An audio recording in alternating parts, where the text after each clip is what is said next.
Salut à tous et bienvenue sur la ferme du mineur. Aujourd'hui on se retrouve pour une nouvelle vidéo et on va parler de Masternode.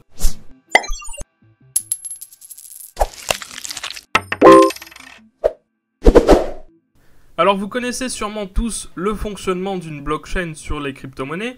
C'est assez simple, vous le savez très bien, c'est la validation des transactions par un mineur. Donc c'est quoi un mineur? Eh bien c'est tout simplement une machine mais aussi la dénomination de la personne qui mine, et qui va permettre de valider les transactions sur le réseau afin de faire fonctionner le réseau. Si on prend un exemple simple, par exemple le Bitcoin a par exemple des ASIC, des machines de calcul, qui vont permettre de valider les transactions pour faire fonctionner le réseau. Ça c'est la méthode classique, c'est une méthode qu'on utilisait avant, qu'on utilise encore aujourd'hui, mais aujourd'hui il y a quelques variations. Pourquoi ? Parce qu'on a eu vent de quelques problématiques qui sont venues au grand jour justement, notamment la course au matériel. Effectivement, aujourd'hui, pour miner, il faut toujours avoir sans cesse du nouveau matériel, il faut toujours acheter du nouveau matériel et s'accroître pour être rentable. Alors ça, c'est une problématique. Et ensuite, il y a une seconde problématique aussi qui est venue au grand jour, c'est la question énergétique. Effectivement, les mineurs, même si ça consomme pas tant que ça au niveau du globe terrestre, on va dire que effectivement, ça consomme quand même quelque chose. Et donc ça, c'est aussi un impact sur l'environnement, mais aussi sur la rentabilité des mineurs. Et à ça, du coup, il y a une solution, et c'est ce qu'on appelle les masternodes. Alors, les masternodes, ou plus simplement, plus globalement, on pourrait dire le proof of stake. La preuve par le stockage, proof of stake. Du proof of stake découle du coup les masternodes, que vous connaissez aussi sous le nom de secure node, z-node et tout ça, c'est des appellations différentes en fonction des crypto-monnaies. Et aussi, derrière, il y a ce qu'on appelle les wallets de stacking, qui font toujours partie du proof of stake, de la méthode de la preuve par le stockage.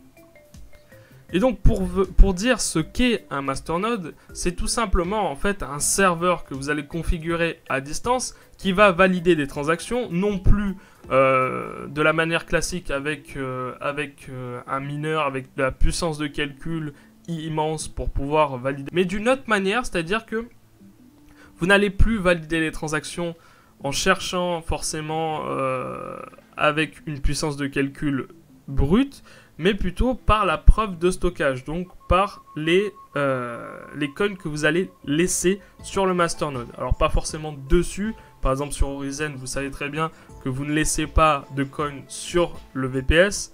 Alors la question que vous devez vous poser maintenant, c'est comment fonctionne un masternode. Eh bien, si vous voulez par exemple un exemple sur Horizen, un masternode fonctionne, soit un secure node, ça s'appelle un secure node sur Horizen, mais c'est exactement la même chose, c'est un masternode. Eh bien en fait, c'est que vous allez devoir stocker des crypto-monnaies, soit des Horizen, sur votre wallet, et vous devrez laisser une partie des Horizen sur votre masternode, soit sur votre VPS, donc sur un serveur. Et à partir de là, la wallet, enfin le masternode va lui faire des défis afin de valider les transactions. Donc c'est assez complexe à expliquer et à comprendre même. Mais en gros, ça fonctionne de la même manière que pourrait fonctionner votre mineur. Mais cette fois-ci, en moins énergivore et en autant sécurisé, voire plus sécurisé. Donc en gros, qu'est-ce qu'il vous faut pour faire votre masternode en général? Qu'est-ce qu'il vous faut?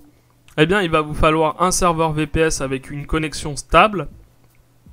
Donc vous pouvez louer par exemple un VPS. Il va vous falloir forcément stacker de la monnaie. Donc la monnaie sur laquelle vous voulez faire le masternode. Donc par exemple pour Horizen c'est 42 Zen pour faire un secure node. Et ensuite il va vous falloir bien entendu une wallet sur votre ordinateur portable ou en cold wallet, par exemple sur un Ledger. Et une fois que ça sera fait, il vous faut tout simplement un tutoriel pour pouvoir lancer votre masternode. Donc, si vous cherchez des tutoriels actuellement, on est en train d'en créer plein. On demande justement aux gens quel tutoriel les intéresse. Alors pour l'instant, on a lancé un tutoriel sur le Pearl et sur l'Horizen.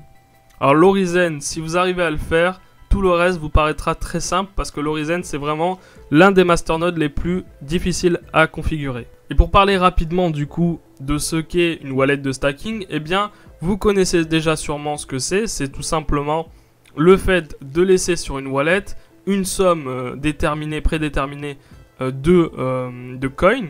Par exemple, vous allez laisser, imaginons le Néo.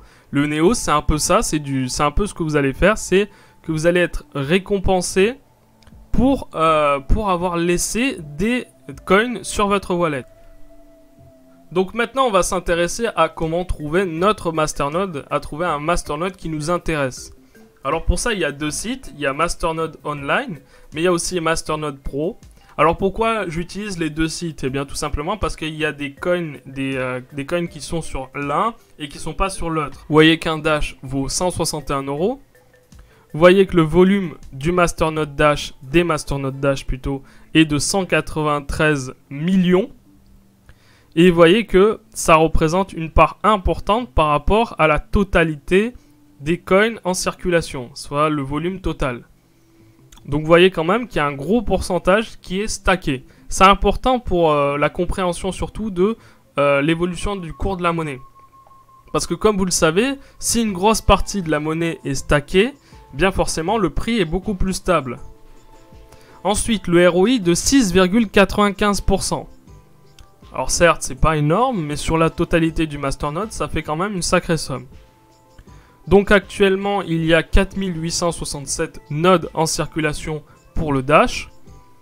Et pour créer son masternode Dash, il faut 1000 Dash. Ce qui représente au total un masternode qui vaut 161 752 €. Donc là, on a par exemple l'Orizen.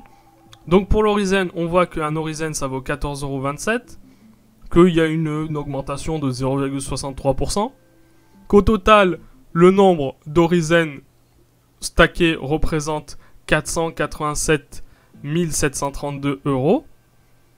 Et que sur la totalité, des 68 846 620 €, ça c'est la totalité au market cap. Et que le ROI, c'est-à-dire le retour sur investissement, combien vous gagnerez sur un an si vous investissez dans ce masternode, est de 35,44%, ce qui reste correct. Et là, vous avez le nombre de nodes en circulation, donc soit 17 654 nodes. Alors ce qu'il faut savoir, c'est que à chaque fois qu'un bloc est trouvé, il y a toujours une répartition du bloc qui va dépendre de la monnaie. Par exemple, si Orizen attribue 10% pour les masternodes et 90% pour les mineurs, eh bien vous aurez 10% du bloc à vous répartir entre vous tous, entre les 17 654 nodes. Effectivement, plus il y aura de nodes, de masternodes du coup, créés, et moins la récompense sera importante. Mais ce qu'il faut savoir aussi, c'est que sur certaines monnaies, on bascule petit à petit vers le 100% node. C'est-à-dire qu'au départ, si sur le bloc il y avait 10% pour les masternodes et 90% pour les mineurs, eh bien petit à petit on aura peut-être 20% pour les masternodes et à la fin 80% pour les mineurs. Et petit à petit ça baisse. Donc forcément la rentabilité augmente. Maintenant, comment sélectionner le bon masternode? Alors ça c'est assez compliqué parce qu'en général on n'a pas forcément toutes les compétences pour sélectionner celui qui va marcher, celui qui est une arnaque ou quoi que ce soit. Déjà, il faut se méfier des masternodes où vous avez un pourcentage de 2448%, ou même, voire pire, certains où ils ont 7000% de ROI, 8000, 10 000, 30 000. Enfin, des fois, vous avez des ROI qui sont immenses. Donc là, par exemple, 5145. Non, quand vous regardez un masternode, si par exemple on clique au hasard sur un masternode, on va prendre lui. Ce qu'il faut regarder déjà, c'est savoir sur quel exchange vous allez pouvoir acheter ce masternode. Donc par exemple ici, on a CryptoBridge. Alors CryptoBridge, c'est pas non plus la référence des sites d'exchange. Par exemple, si vous voyez ici, par exemple si on reprend notre masternode, si on prend un masternode, imaginons Orizen, donc le masternode Orizen, vous allez voir qu'un masternode Orizen, voilà ici, un masternode Orizen, ça a plusieurs exchanges. Il y a Binance, Bitrex, Ubit, BTC, Cryptopia.